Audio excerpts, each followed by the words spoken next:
Hello and welcome to Wednesday Wobble. It's great to have you with us if you are watching us live, and if you're watching back later on in the day, it's also great to have you along. We hope you're having a good day. The sun is shining outside and it's a beautiful, beautiful day here in Sligo today.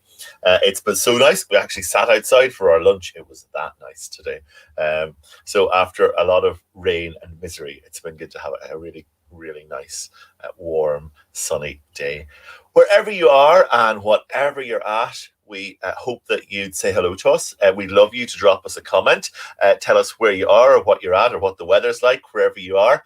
And we'd also love for you to give us a like on the post, whatever you're looking at today. If you're on Facebook, on any of the pages, please give the post a like because it helps other people to see it.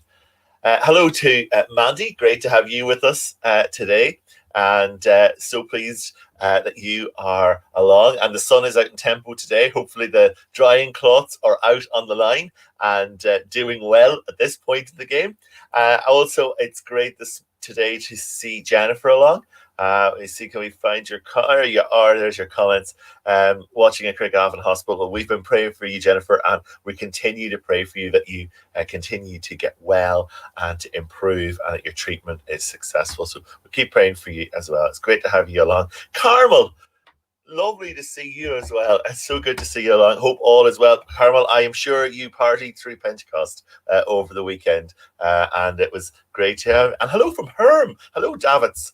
We hope that you guys are getting on well. Hello to all three of you, and I hope you're having a great day. Wednesday Wobble is a chance to look at the local paper, see if there's any stories that bring a thought to mind, maybe a kind of a God thought to leave us with for the week ahead.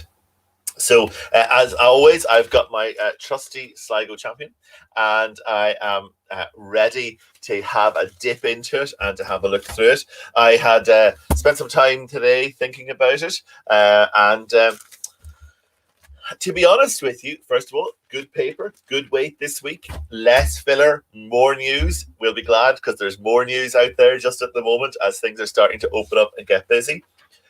But a story that we alluded to last week, but has become huge this week because as we've gone about our daily lives, it started to affect us, is the fact that the health service had a massive, massive ICT computer meltdown, and they've been hacked, and people are frozen out. They can't get in and they can't get out, and nothing seems to be working. And this week, no matter who we seem to speak to, there seemed to be somebody affected, maybe an operation that's been put off, or today, even in our own family, we were talking to one of Thomas's medical team, and it was like, I can't send you an email because the email system doesn't work, but can I pass on your email details to somebody else who can?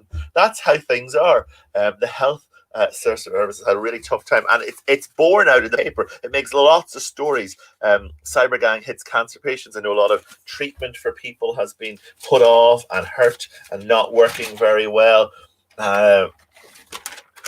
Quite a moving story on page 3 where it talks and expands actually what some of this stuff really means to people in real life, and particularly to Charlotte and her family. And then the third story on this vein is here. Let me see. It's 2 pages of editorials. So obviously, first of all, we've got the HSC attack was a wake-up call, and then over here, cancellations at Sligo University Hospital clinics likely again this week. They didn't know who was coming. They didn't know who to phone, and all the details and all the things they thought they knew, they haven't been able to do. It's been a really difficult time across the health service for everybody. Yeah, Carmel, you are right. You, like us, are praying for people across the health service who are trying to do their job and to do their work in what are really difficult circumstances. And yeah, I think that's something for us as Christians across Ireland to be praying for at the moment in terms of all of this. We haven't found our way through it completely yet. If you're watching and you haven't said hello to us, we'd love you to say hello. Please drop us a comment in the box. And also, if you're watching and you can you give us a like or a thumbs up or a heart or something in the reactions? It's brilliant because it helps other people to see what's going on with the Wobble this week. It struck me in reading all of the articles in the paper that actually there were some things that the health service really needed. They needed knowledge. They needed to know some things that were going on. Hi, Mary. It's great to have you along. Um, but they needed knowledge because they had no records. They didn't know what was going on. They needed information about what was the next thing to be done, where the orders come from, all the stuff that comes from the laboratories and the pharmacies, and all of that information. All of that information has gone missing.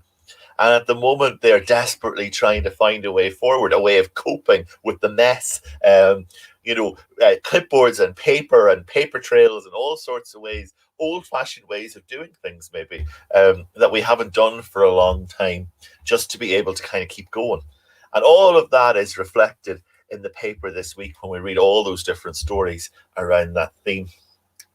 I mentioned earlier on that I'm sure Carmel partied for Pentecost, and so did we. I love Pentecost. It's one of those festivals in the church where we kind of remember God touching earth, the Holy Spirit coming on earth. We thought about it last week a little bit as we were running up to it, and we were thinking about it from the perspective of how the disciples were kind of feeling persecuted, and often we feel persecuted in the midst of all of that.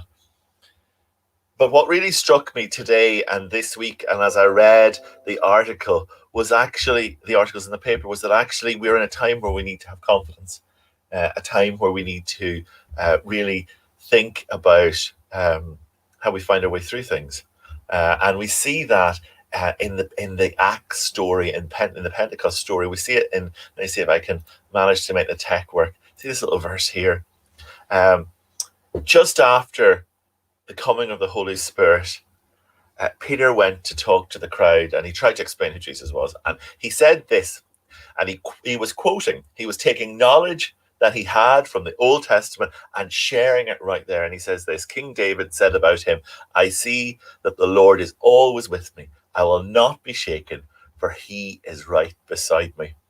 At that point, when heaven touched earth, when the Holy Spirit was released at Pentecost, Peter went outside to proclaim what he knew and to do so in the power of the Holy Spirit. Yes, the Spirit present with him, but also with some of the knowledge and some of the information, and proclaiming the way forward in what he was saying. I loved that verse because I think sometimes it's good for us to know the things we know, to fall back on the things that we knew. Just like the health service is having to fall back on things that they used to do in order to be able to keep going, to keep functioning, and to keep the whole show on the road. I was thinking about this a lot this week because there was a huge reaction last week when we thought about persecution. Lots of people responded in terms of messages and conversations that have happened since. And I really, really appreciate that. It was really helpful for me personally as well. And when we live in times of persecution, as the disciples lived, it's also good to stand in a place of confidence. And I loved this little quote. It's from a minister called Leslie Newbegin, and I follow him on Twitter, but actually I thought this is really useful. Our confidence is not in the competence of our knowing, so it's not what we know, but in the faithfulness and reliability of the one who is known. Our confidence is not in the competence of our knowing, but in the faithfulness and reliability of the one that is known. It got me thinking that actually that's what Peter did. He pointed to Jesus. He pointed to the faithful God. They had experienced the Holy Spirit, been filled by the Holy Spirit. They had known Jesus. And instead of being overcome, they focused not just on what they knew, but also on the faithfulness of the people that they knew. It gave him confidence to speak in what was a very difficult time and difficult world. So I don't know what you're doing or where you're at today. I don't know what your week has been like, whether you felt persecuted or maybe whether you felt under pressure, or maybe it's been a fantastic week and you have stood with confidence. I don't know what your week has been like. I think I've had a bit of both, if I'm being completely honest. But I loved that we even when we don't know exactly what's going on, as it's very evident in terms of some of the health services at the moment. Even when we don't know what's going on, we can have confidence in the faithfulness and the reliability of the God that is known to us through the power of the Holy Spirit this Pentecost season. Bless you. Our time has run done.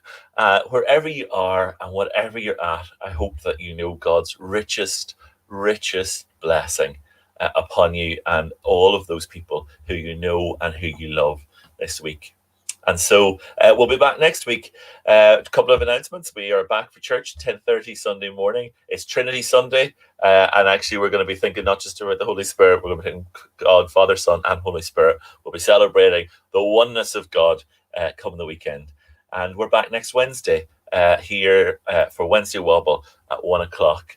And yeah, Carmel, Peter is some man. I agree with you. Some man. See, we get that up. Oh, look, there's the technology's working. Peter is some man and somebody to follow. Wherever you are, whatever you're doing, hope you know God's peace, and we'll see you next week.